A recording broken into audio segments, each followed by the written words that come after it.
Ռուսաստանի նախագահ Վլադիմիր Պուտինի Թուրքիա նախատեսվող այցը հանկարծակի է որոշվել։ Մինչ այս պահը դեռևս պաշտոնական տեղեկատվություն այդ մասին չկա։ Ըստ թուրքագետ Անդրանիկ Իսպիրյանի, սակայն նմանատիպ այցերից անհանգստանալու կարիք չկա։ Ռուսաստան-Թուրքիա հարաբերությունները վատանում են, հայերը անհանգստանում են։ Երբ լավանում են, հայերը կրկին անհանգստանում են։ Սրա փոխարեն պետք է ուղղակի ունենալ ճկուն, ճիշտ արտաքին քաղաքականություն։ Օգոստոսի 19-ին մեկնարկած Ֆրեսկո արդի արվեստի և հոգևոր ֆիլմերի միջազգային փառատոնի շրջանակում մարզերում անցկացվել են վրանային ճամբարներ, իսկ այսօր Նարեկացի արվեստի միությունում ֆիլմի ցուցադրություն էր։ Փառատոնի կազմակերպիչ Աննա Կարապետյանը նշել է. Ամբողջ տարի փառատոնը կենդանի է։ Կամավորները ձեռքի աշխատանքներ են պատրաստում, հուշանվերներ, ինչ-որ մի մեսիջով, որը հանդիսավոր բաժանվում է մարդկանց, և փառատոնը կայանում է հենց կամավորների և ընկերների շնորհիվ։ Արցախյան հիմնախնդրի հարցը սերունդների խնդիր է և կարող է դեռ շատ երկար ձգվել, կարծում է Ազգային ժողովի պատգամավոր Թևան Պողոսյանը։ Ապրիլյան պատերազմից հետո խնդիրն ավելի բարդացավ։ 3-4 սերունդ դեռևս խնդիրը գնալու է, կարող է ավելի երկար։ Մենք կմոտենանք երևի ընկալումների, որ հնարավոր է թշնամու հետ մի բան պայմանավորվել կամ խոսել, միայն այն ժամանակ, երբ որ ես օրինակ կտեսնեմ հետևյալ գործընթացը, երբ որ Ադրբեջանի բոլոր պատմության դասագրքերը դեն նետվեն աղբաման և կասեն եկեք լավ իսկական պատմությունը մեր գրենք։ Աշխատանքի և սոցիալական հարցերի նախարարության սոցիալական ապահովության պետական ծառայությունը 2016 թվականի հունվարից հուլիսն ընկած ժամանակահատվածում հաշվառված 465,550 կենսաթոշակառուի վճարել է 151 միլիարդ 105 միլիոն դրամ։ 6 ամսվա գործունեությունն ամփոփելով ծառայության պետի առաջին տեղակալ Սմբատ Սայյանն առանձնացնում է երկու կարևոր փոփոխություն, որոնք մինչև տարեվերջ կքննարկվեն կառավարությունում։ Հանդես ենք եկել օրենսդրական նախաձեռնությամբ, որի նպատակն է այսպես ճակերտավոր եթե նշենք, համաներում կիրառել այն դեպքերում, երբ որ ավել վճարված գումարներում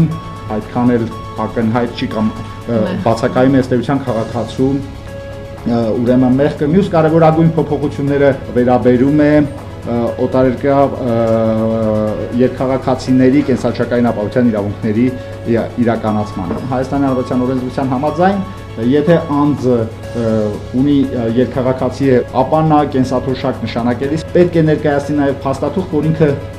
գումար չի ստանում այդ պետությունից։ Փաստաթուղթը ներկայացնելու պարտավորությունը կրում էր ուրեմն քաղաքացին։ Եվ ահա այդ օրենսդրական փոփոխությունների արդյունքում այդ փաստաթուղթը ստանալու օբյեկտիվ պարտականությունը կկրի պետությունը։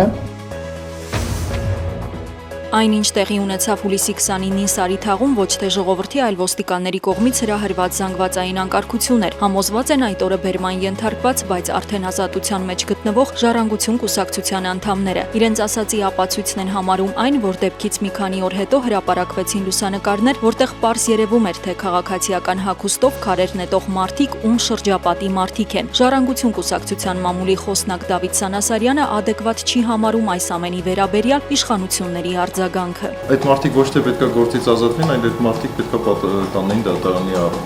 Ուղղակի նվեր են արել այդ մարդկանց։ Ազատազրկված անձանց հետ հոգեբանական լուրջ ծրագրեր պետք է իրականացվեն, որպեսզի նրանք կարողանան հարմարվել ազատության մեջ։ Հոգեբան Սամվել Խուդոյանի խոսքերով նրանց ապագան անորոշ է լինում։ Շատերը հենց այդ հարցն լավ դուրս եկա, ինչ ա։ Եվ բնականաբար այդ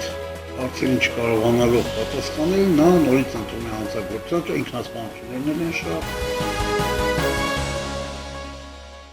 Սասնածռերին հաց հասցրած Արթուր Սարգսյանը կմնա կալանավորված։ Վերաքննիչ քրեական դատարանն այսօր անփոփոխ թողեց Առաջին ատյանի կողմից նրա նկատմամբ ընտրված խափանման միջոցը։ Ըստ պաշտպան Դավիթ Գյուրջյանի, կալանավորվելուց հետո Արթուր Սարգսյանի մեղադրանքը փոփոխվել է, ինչը կարող էր հիմք հանդիսանալ կալանքը վերացնելու համար։ Իրավական տիրույթում չէ, հենց դրա համար էլ մենք պնդում ենք այս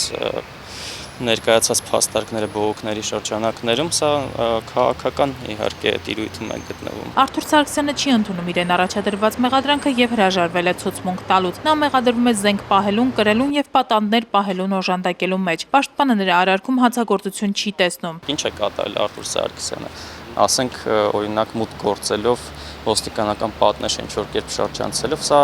որևէ քրեաիրավական գնահատակի արժանացնել ուղղակի հնարավոր չէ։ Հնարավոր է խմբին սնունդ մատակարարելը համարվի օժանդակություն։ Ոչ, այդ դեպքում պետք է նախաքննության մարմինը հետամուտ լինի նաև այն 3 բժիշկներին, որոնք օգնություն են ցուցաբերել, նրանց եւս քրեական պատասխանատվության ենթարկելու քայլեր անել, սա ուղղակի աբսուրդ կլինի։ Այսօր Վերաքննիչ քրեական դատանում քննվում էր նաև Սասնա Ծռերից Սերգեյ Կյուրեղյանի բողոքը։ Նա մեղադրվում է պատանդ վերցնելու, շենք շինություններ զավթելու եւ ապօրինի զենք զինամթերք փոխադրելու եւ պահելու մեջ։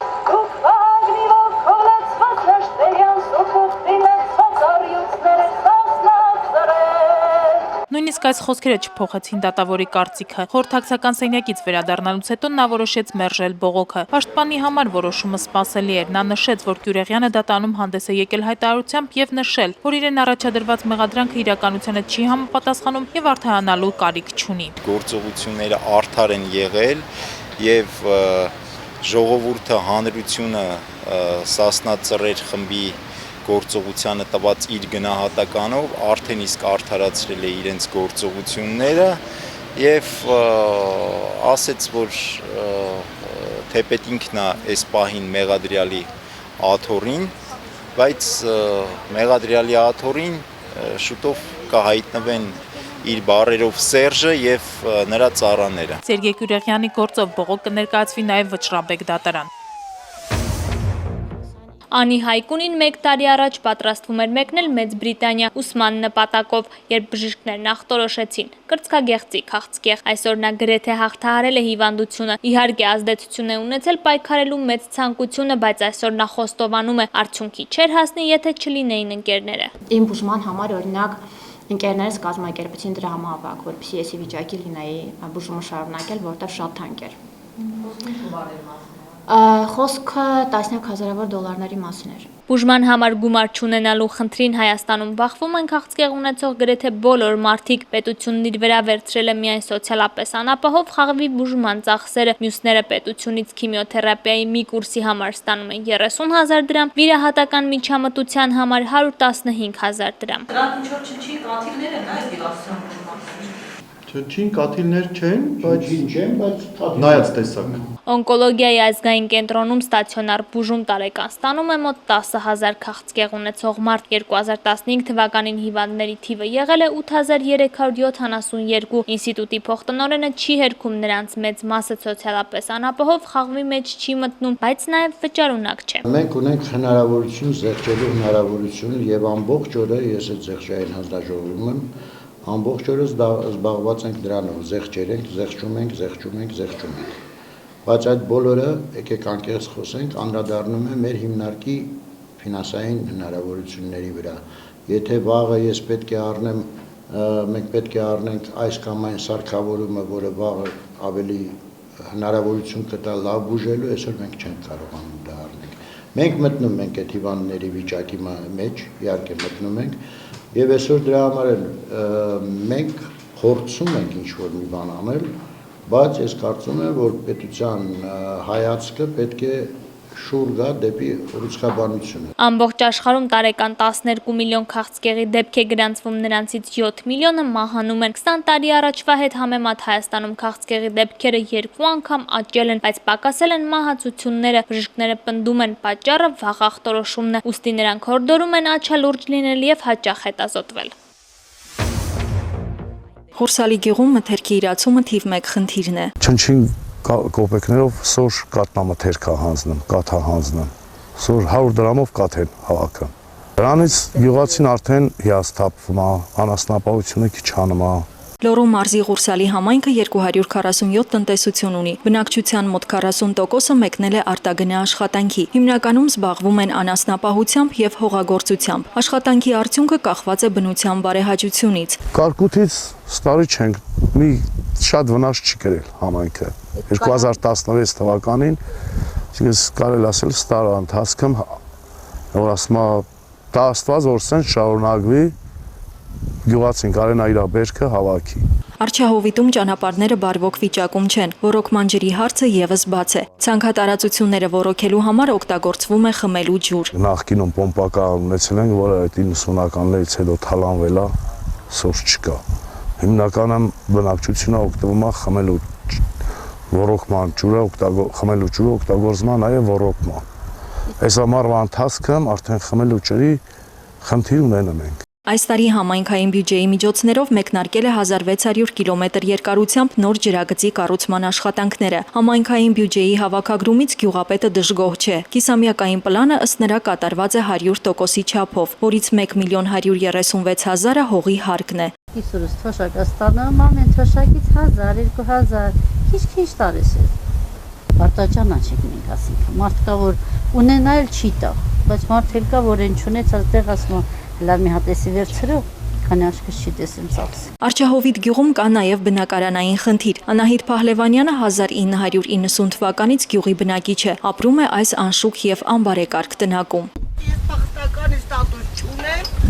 անօթևաններին էլ համայնքը օգնում, անչափ կարում է հես օգնում։ Ասма անօթևանների համար ստատուսը կա առաջին ես, որ սարքեն կլնե։ Մինչև 1988 թվականի դեկտեմբեր ամիսը Ղուրսալի գյուղը բնակեցված է եղել ադրբեջանցիների 480 ընտանիքով։ Նրանց հեռանալուց հետո գյուղը վերաբնակեցվել է բռնագաղթված հայ բնակիչներով։ Ի դեպ կա մի խնդիր, որը հուզում է գյուղի բոլոր բնակիչներին։ Նրանք դիմել են կառավարությանը գյուղի անվանափոխման համար։ Նրանք ցանկանում են, որ գյուղը կրի իր նախկին անունը՝ Արչահովիտ։ Կառավարությունում խոստացել են հարցը քննարկել, բայց մինչ այդ գյուղացիները ցուցատախտակին գրել են Արչահովիտ։ Երևանի կրկեսն ամենայն հավանականությամբ իր դռները կրկին կբացի հաջորդ տարի։ Համենայն դեպս նման հույսեր ունի կրկեսի գեղարվեստական ղեկավար Սոս Պետրոսյանը։ Արդեն մենք շենքը պատրաստել ենք, հիմա տանիքն է դրվելու, Մոսկվայից պետք է գա եւ կսկսվի այսպես ներքին հարդարման աշխատանքները։ Հույս ունենանք, որ ես չեմ ուզում ասել, որ ամսին, որ օրը կբացվի, բայց բոլորը անում են ամեն ինչ։ Կրկեսը չի գործում արդեն 4 տարի, սակայն Սոս Պետրոսյանի խոսքով իրենք մեկ օր անգամ չեն դադարել աշխատել։ Մենք ունենք 2-3 խումբ եւ ամբողջ հանրապետությունով բարեգործական համերգներ ենք մեկնում։ Նոր ենք վերադարձել բոլոր զինվորական կետերից, զորամասերից, դիրքերն են, նույն դիրքերում համերգներ ենք տալիս։ Այնուամենայնիվ կրկեսը համալրման կարիք ունի։ Այդ նպատակով Սոս Պետրոսյանի նախաձեռնությամբ Երևանի թատրոնի եւ կինոյի պետական ինստիտուտում բացվել է կրկեսի, էստրադայի եւ մասսայական տեսարանների ռեժիսուրայի կուրս հեռակա ուսուցմամբ։ Կրկեսին պետք է նոր մարդիկ, նոր մտահղացումներով լի մարդիկ։ Կրկեսն էլ պետք է տրանսֆորմացիա լինի։ Իսկ մինչ այդ ի հիմնած Լեոնիդ Ենգիբարյանի անվան կրկեսային ստուդիայում նա անվճար կրթում է երեխաներին, հույսով, որ մի օր նրանք հայտնի կդառնան ոչ միայն Հայաստանում, այլև ամբողջ աշխարհում։ 13-ամյա Նարեկը նրանցից մեկն է։ Ուզում եմ ժանգլյոր դառնալ, հույսեր ունեմ էլի։ Կրկեսի գեղարվեստական ղեկավարի խոսքով ուսուցման համար այստեղ լավագույն պայմանները չեն, այնուամենայնիվ ստուդիան ներկայումս 100-ից ավելի սան ունի։ Գիտեք, մենք ռեկլամ չենք անում, օրինակ թատրոնի դերասանները մի ալիքից մյուսն են վազում։ Երևում են, մեկը դրանա գովում, մյուսը նրան։ Մեր դերասանները այստեղ չեն։ Դա չի նշանակում, որ մենք չկանք։ Հիմա մեր դերասաններից 300 հոգի գործում են աշխարհի լավագույն կրկեսներում եւ ամեն օր ասում են, որ հայկական կրկեսի դերասաններ։ Նշենք, որ կրկեսի շենքի շինարարությունն իրականացվում է ոչ պետբյուջեի փողերով։ Սոս Պետրոսյանը նկատում է, պետությունը մեկ լումա անգամ չներդրեց կրկեսի զարգացման համար։ Որտեղ անցկացրին իրենց ամառային հանգիստը մեր համաքաղաքացիները, հարցախույզից պարզ է դառնում, որ մարդկանց մի մասն ընդհանրապես չի հանգստացել։ Ճիշտ ասած ոչ մի տեղ չեն գնացել։ Այս տարին ես ասես, որ չգնացինք հանգստանալու։ Ես չեմ հանգստացել։ Քաղաքացիները պնդում են, հիմնական խնդիրը երկրի ներսում հանգստանալու համար բարձր գներն են։ Անգամ արտերկրից ժամանողները Եվրոպայում հանգիստն ավելի մատչելի են համարում, քան մեզ մոտ։ Շատ ավելի թանկ է, քան թե դուրս։ Օրինակ ես այս փողերով կարայի գնայի Եվրոպայի լյուբոյ երկիր հանգստանայի։ Մեկ ամսում մոտ 2500-ից 3000 եվրո։ Իսկ դրսում։ Դրսում ավելի քիչ, եւի 1000-1500։ Ստումա դրսում ավելի շահեկան։ Հայաստանում շատ ավելի թանկ են։ Օդանավի դամսերը բավականին սուր են։ Ասեմ 1 ժամ 35 վայրկյան 556 դոլար, 4 ժամ 5 ժամ Ֆրանսիայի հետս նորեն 500 դոլար է։ Ադեմ մինակ։ Այդտեղ ավելի դժվար է մարդկանց համար։ Մարդիկ 1000 ռուսականը անում են, շատ քիչ է, իհարկե շատ դժվար է։ Նայեք Մոսկվայից մենք գալիս էինք առաջ ինչ գնալու, հիմա ինչքան, շատ քիչ են գալիս։ ավելի շատ ստեղից են գնում, քան գալիս են։ Երկրի ներսում գործող առողջարանային կենտրոններում, ինչպես նաև Սևանա լճում հանգստի դեպքում տեղի համար գումարը թանկ է արժենում մարդկանց համար։ Այդ իսկ պատճառով այս տարի էլ, ինչպես վերջին մի քանի տարիներին, հայաստանցիների ճնշող մեծամասնությունը նախընտրել է հանգիստն անցկացնել Վրաստանի հանգստավայրերում, Սև ծովի ափին։ Վրաստանում ավելի շատ է։ Նախորդ տարվա 3-րդ եռամսյակում Վրաստան է մեկնել 409,296 Հայաստանի քաղաքացի։ Այս տարվա տվյալները դեռևս չկան։ Օհանավան գյուղի դպրոցի նախկին տնօրենն այսօր մնացել է առանց աշխատանքի։ Փիլիսոփայի ու պատմաբանի դիպլոմները Դովլաթ Կարապետյանին չեն օգնում։ Այսօրվա ղեկավարությունը այն ազնվորություններն են, ափսոսին վրա ասեմ ազնվոր, այն դժբախտություններ են, որոնք 40-45 տարեկանից հետո մարդ չեն ճանաչում։ Բարիստ իսկական իմաստով, բայց նրանք մոռանում են մի մեծ փիլիսոփայություն, եւ կենսաբանական, եւ գիտական, եւ հանրային մի մեծ փիլիսոփայություն կա, որ ասում է, եթե մարդու ուղեղը, հիշողությունը, տրամաբանությունը աշխատում են, անթունակ է աշխատանքի։ Նախկին տնօրենը վստահեցնում է իրեն անօրինականն ազատել աշխատանքից միայն նրա համար, որ չի ցանկացել ենթարկվել Արագածոտնի մարզպետարանին։ Այսօր մարզպետը, որ այն ժամանակ նախկին մարզպետն էր, դաշնակցական կուսակցության ներկայացուցիչը, որ ես անարմար եմ զգում այդ դարից ավել ապրած կուսակցության մեջ այդպիսի պատահականություններ կան։ Հիմա էլ այդ դժբախտությունը մեր մարզում վեր ընկած։ Իր նշանաբաներ, դպրոցի տնօրեններ, դուք երկու ձեռքով երեխաներին, ծնողներին թալանեք, ձեռքու կեսը մարզպետարանին բաժին անեք։ Ամբողջ կյանքն աշխատած Դովլաթ Կարապետյանը նեղ սրտում է, որ այսօր երեխաների հույսին է ապրում։ Զայրույթն ավելի է շատանում, երբ հիշում է իր աշխատածի դիմաց տրամադրվող թոշակը։ Եվ այսօր պետությունը 3-րդ տարին է 32,000 բերել է 40,000։ Այդ դժբախտություն, այդ շակերտավորներ, լեք այդ 40,000-ը տան քեզ, ասենք մի շաբաթ, չեմ ասում 30 օր։ Ես էլ բոլորից նման, մեր հայ ժողովրդի ինչպես հատուկ է խղճով ազնվորություն ես, լեք 40,000 տան մի շաբաթ տեսնենք դուք ապրես, ապրելը մեծ հասկացություն է, չէ՞, ապրես բարոյաբես, ապրես հոգեբես հանգիստ, լավ զգաս քեզ մարդ։ Դժվարությունները սակայն չեն հուսահատեցրել նրան, արտագաղթել չի պատրաստվում։ Իմ դրախտավար երկրի սուրբ հողը չեմ թողնի, այնպես էլ իմ որդիներս, այնպես էլ իմ թոռներս, սա իմ հարստությունն է, իմ երկիրն է, իմ հողն է։ 1999-ի սեպտեմբերի 20-ին պատմաբան եւ նախկին կոմունիստ Ստեփան Պողոսյանը հակասական տրամադրություններ ուներ Հայաստանի անկախության 8-ամյակի հետ կապված։ Ինձ թվում է մենք ինչ որտեղ մեր արտաքին քաշը, կշիռը կորցրեցինք։ Չուզենայինք էլ մեզ անկախացնելու էին, համոզված էր պատմաբանը եւ նախկին կոմունիստը, բայց ըստ նրա Հայաստանն անկախացավ ինքն իրեն քանդելով։ Ինչ են քանդում մեր երկիրը, ինչ քանդեցինք։ Ումն էր պետք է քանդելը։ Անկախությունից հետո իշխանության փոփոխության համար Ստեփան Պողոսյանը մեղադրում էր ժողովրդին, ժողովուրդը չգիտի թե ինչ է ուզում։ Միջև այսօր էլ մոլորված վիճակում է ժողովուրդը։ Միջև այսօր էլ Հայաստանում իրական, ռեալ հերանեկարին հարված քայլեր չեն կատարվում։ Թող ժողովուրդը միայն այդ մարդկանց չմեղադրի։ Ինքն էլ թող մեղադրի։ Վերջին հաշվով շաքարով 3 ռուբլով ցայն տալը այդ պատի ո՞ր բերեն ժողովրդին։ Այդպես չի լինի։ Գուցե Սփյուռքը մեզ օգնի, գոնե հանուն ազգի, այդ օրերին Երևանում տեղի էր ունենում Հայաստան Սփյուռք առաջին համաժողովը, ըստ Ստեփան Պողոսյանի Սփյուռքին պետք էր նայել ոչ թե որպես Հայաստանի գործընկերոջ, այլ իբրև կապիտալի։ Կապիտալը զգացմունքներ չի սիրում, նա չել հասկանում է զգացմունքները։ Այո։ Նա մի բան նա չի սիրում, շահույթ։ Որտեղ որ շահույթ շատ է, այնտեղ կապիտալը վազելի է։ Հայաստանը շահույթ չի տալիս։ Մենք այդ մարդկանց չեն կարող զորել, ասել, գիտես ինչ դու այնտեղից զրկվի քու շահույթներից, վերստեղ ներդրի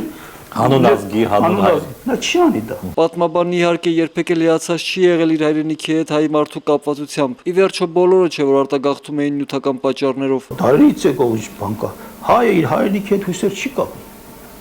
Այդ հայրենիքը չի կարողանում այդ հային պաշտպանել, գերագրել։ Դրա համար հայի ամբողջ մտահոգությունը սեփական անձն է, մի կերպ պահել։ Դրա համար հենց մի բան ասում ոնց որ հասած սարը թափտաս հայերը թողնում են հայրենիքը գնում են։ Հայաստանի անկախության 8-րդ տարում խորհրդարանում իշխանության եկավ Վազգեն Սարգսյանի եւ Կարեն Դեմիրճյանի միասնություն դաշինքը։ Ստեփան Պողոսյանը նրանց կողմնակիցներից էր, բայց տեղի ունեցածով ոգևորված չէր։ Ինչի շուրջը միավորվեցին։ Մեծամասնություն գրավելու իշխանություն ստանալու շուրջ։ Դա էր ամբողջը։ Հետո Էլ լավ, այդ մեծամասնությունը արեցին, հիմա տանցնի մի քանի ամիս էլ։ Նրանք պետք է պատասխան տան, չէ՞։ Իսկ քայլեր, լուրջ քայլեր չկա։ Մեկ ամիս հետո Երևանում տեղի ունեցավ օկտեմբերի 27-ը, որի ժամանակ սպանվեցին եւ Վազգեն Սարգսյանը եւ Կարեն Դեմիրճյանը։ Հայոց ցեղասպանության պատմությանը վերաբերող իր բոլոր գրքերը Ստեփան Պողոսյանը գրեց եւ տպագրեց միայն օկտեմբերի 27-ից հետո։ Նա մահացավ 2012-ի մայիսին։